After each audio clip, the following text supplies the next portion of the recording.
What if God was one of us? Or what if the devil was in the same body? What if I told you that body was yours? Would you embody the fact that your reliable source is unknown? And every scripture could have been whispered and misheard like a bad game of telephone, where everybody likes to talk but not everyone wants to listen.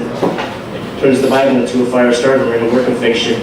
Turns this world to a place of fear and conviction where everyone's a convict that sticks to their strict version of jurisdiction. And I can see the gavel slam by the way she'll look at me as you dissect, decide if I'm street smart or if I'm just street. Got me feeling like a bum and I'm bummed out. Certainly, certain things are best left unsaid. It's like saying some things are best left dying, and dying is the only thing binding us as a whole. A chain of brains growing nothing but mold and nothing but gray matter, and nothing matters but nothing's bold in a dead culture of a death culture. Thank you.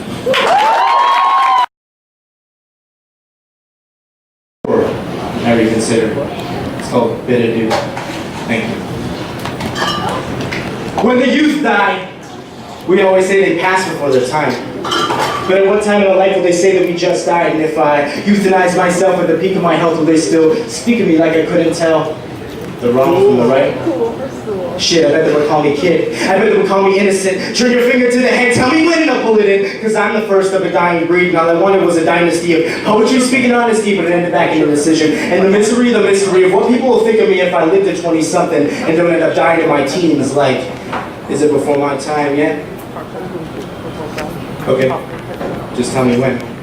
Because if all we have is how we're remembered, I'll burn a church down just to get trapped under in a heroic suicide. I'm trying to save another life, but I knew nothing was for me inside. It was my cover, and I'm up to my neck in nooses. And I don't mean to be a nuisance, but the inconvenient truth is found when all the fucking news says is guns, weather, guns, and yet another shooting.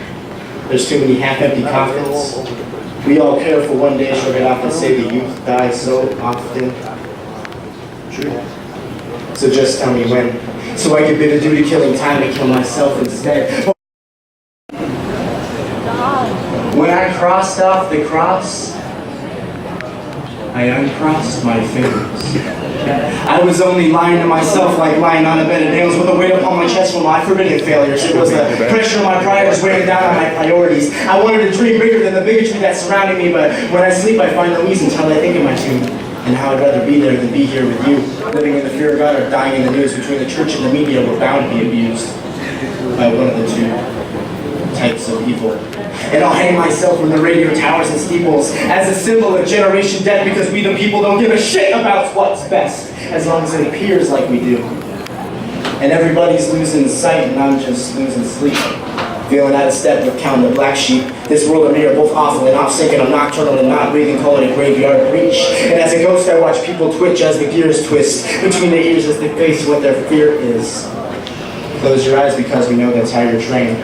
Having the choice is the difference between living in darkness and living in shade. The universe will get the blame and that's okay. Because this life is just a game to give up and take away. And what goes around comes around. And a noose that's homemade. And sometimes a rope break is the toll that it takes to learn that there's more than one fucking way to do everything. And that sin is only washable. And a faith that's optional. So I'll bleach all the skeletons that I had by the closet full. And if the world is so colorful, why do we skew our optical into a black and white state of mind of there's wrong and there's right?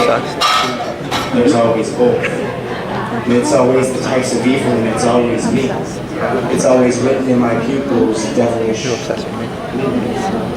That you see a lesser evil, but not seemingly. You see Satan, but I see more wicked things inside your realities. Like gouging your eyes out with the crucifix won't fix the facts that you saw the sin as you committed. You exploited your own innocence, and it left you blind as a mole and empty as a mold of a man who exchanged a cheap break for self-control and a promise of a paradise. Typically apologize to live in a paradox, even though it's a paradigm for hatred. And if this life is what you make it, I hope you like sleeping on your self-built bed of nails as you chew down your nail bed, knowing that evil elegance is what blooms the apocalypse as we eclipse ourselves in the loom, decomposing light and consuming doom.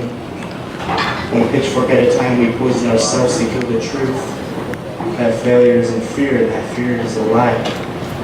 But in you. Thank you, Trey.